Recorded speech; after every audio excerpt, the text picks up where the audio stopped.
Hi, welcome back. And today we're going to finish up with 1 John 5. And I've chosen to break up this chapter into part 1 and part 2. So let's get started. All right, I've entitled this chapter, Faith or Trust, Love and Witnesses That Win. And you'll see why I use that word, witnesses that win, here, because this is certainly a key theme throughout the entire chapter. All right, verse 1. Pas ha pistuon hati, each one who believes. That's a present active participle, masculine singular nominative. That Jesus is the Christ or Messiah. Gegenetai, this is from genao, perfect middle passive indicative, third person singular, has been born of God. And each one who loves, tan genesanta, the one who bore or who begat, also loves agapa, that's a present active indicative, third person singular of a contract verb. The one who has been begotten from him. The last participle there is perfect middle passive participle, masculine singular accusative. So here we have the consequences of belief and love of God. And we see here the language here of being born.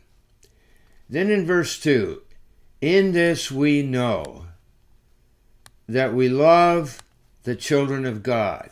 Agapomen there would be a present active indicative, first person plural.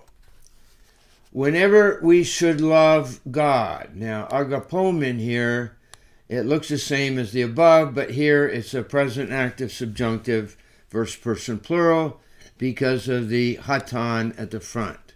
That's a red flag word looking for a subjunctive. So whenever we should love God, and we should do his commandments, or we should practice his commandments.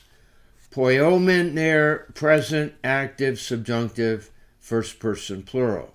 And both of these subjunctives here are present, suggesting continuous action. Now, we see a repetition here early on of genao, I bear or I beget.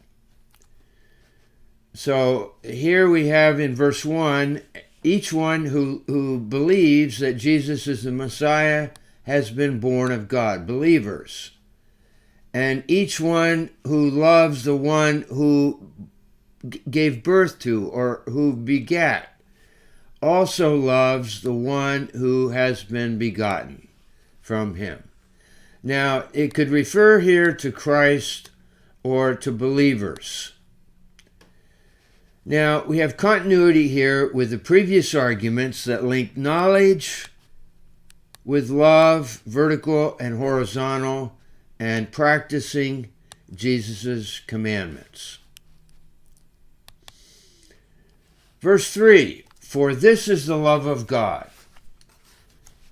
And we have hina here, and I would take this as an object clause. Here's the love of God, that we should keep his commandments, teromen, present active subjunctive, first person plural. And his commandments are not burdensome or difficult to bear.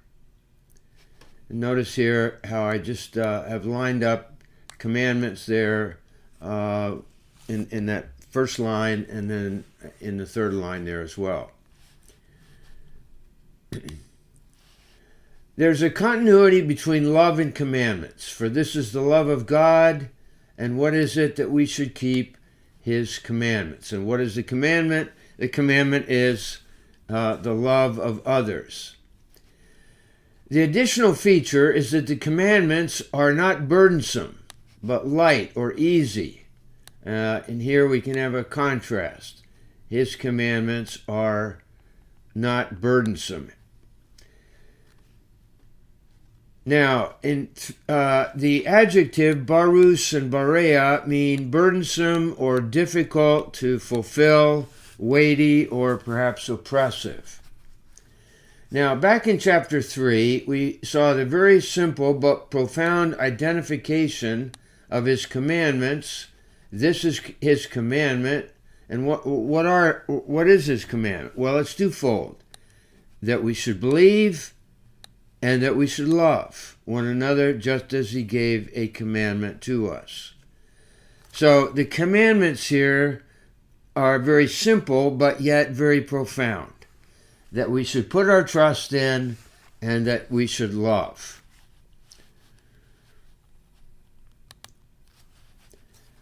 In verse 4, let's pronounce this. Hati pan ta gegenemenon ektu theou nika tan kosmon kai haute estin he nike he nikesasa tan kosmos he pistis he mon.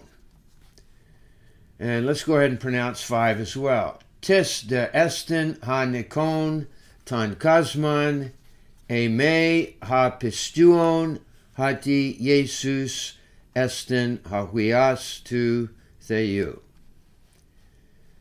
Because all that has been born from God, there's the perfect participle again. And here that's neuter singular nominative. So everything that has been begotten of God, and this would clearly refer to believers.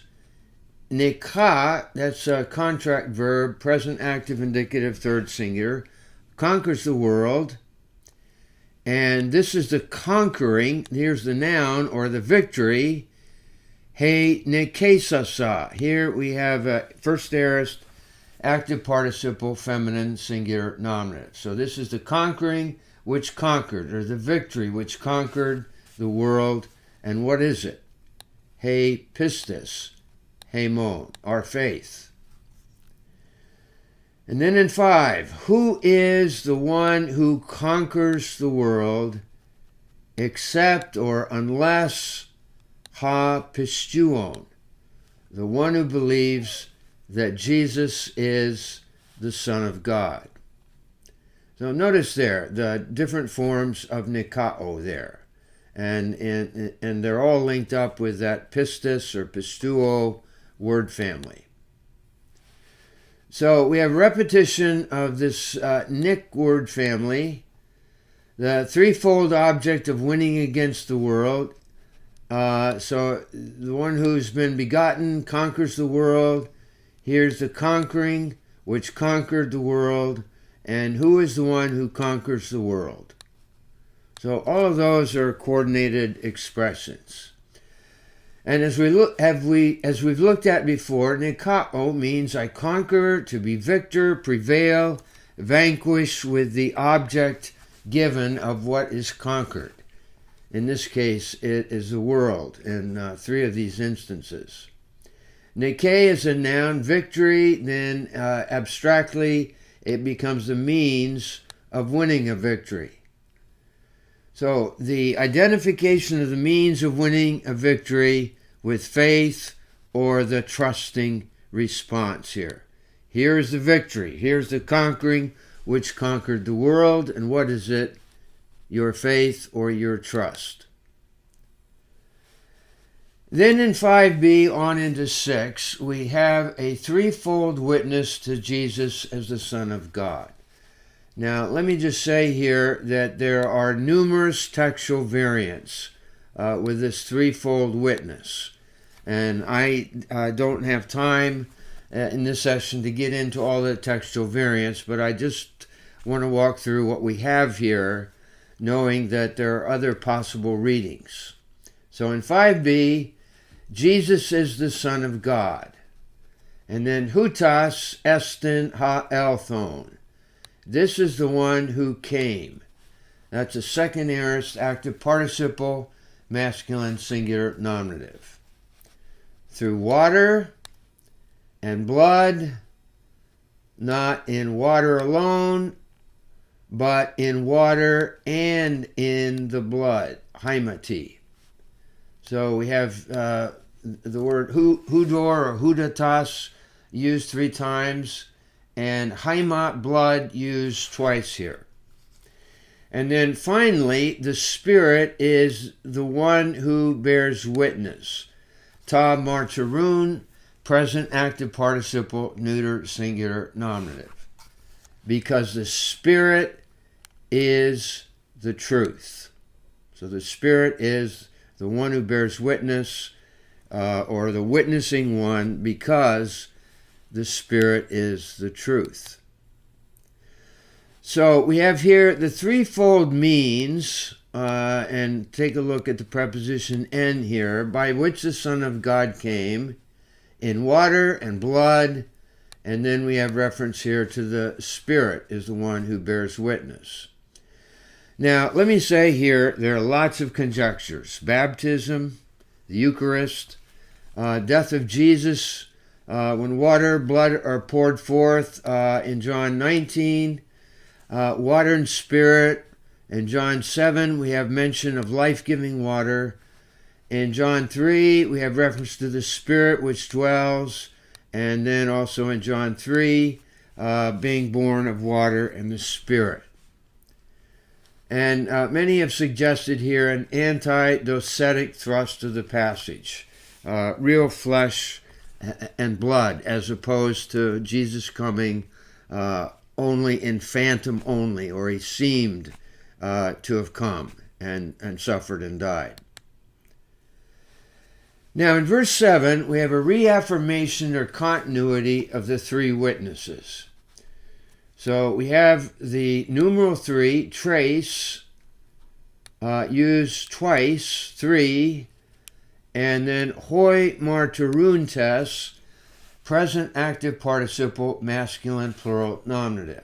So 3 are the ones who bear witness, the Spirit, and the water, and the blood, and the 3 eis ta hen eisen are for the purpose, or serve the purpose, of being one. And the hen here is the numeral 1, to be distinguished from the preposition "en," that means in, or with, or by. So there's a clear purpose statement of the three witnesses for the purpose of being one. And here we have the preposition eis that expresses motion towards a certain object. And what are they moving towards? Ta hen, the one. We also have continuity with the Spirit mentioned earlier in chapter 2 with the theme of the anointing. The Spirit, or the anointing, which the community has already received. Then in 9 and 10, we have further confidence concerning the witnesses. So in 9, tein martyrian ton anthropon lambanamen. If we receive, lambanamen, present, active, indicative, first person, plural. If we receive the witness of men, the witness of God is greater, medzon, because this is the witness of God that he has witnessed concerning his Son. Now, mem marturiken is a perfect active indicative third person singular. He is borne witness, perfect tense, extended results, or the tense of condition. Then we have a consequence of belief, and this is an internal witness. The one who believes in the Son of God, present active participle, has the witness in himself. There we have the reflexive pronoun in himself. That's why I speak of it as an internal witness. So we have a contrast between human and divine witness and what really counts.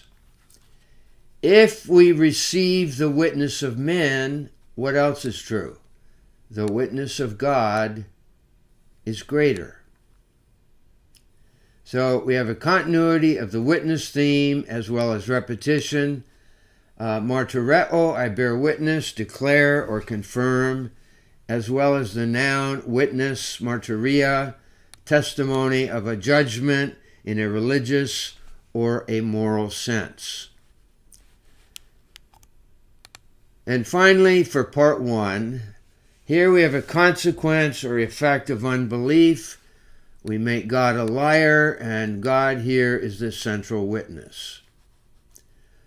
The one who does not believe or put his trust in God, pisteuon, present active participle, masculine singular nominative.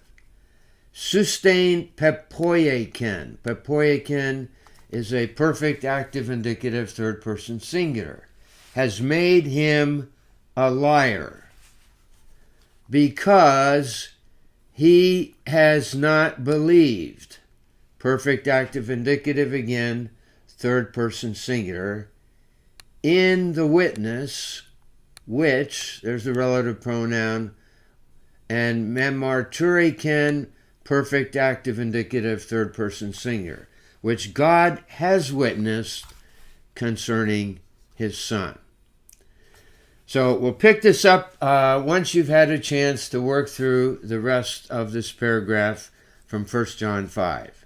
So look forward to seeing you in a few minutes.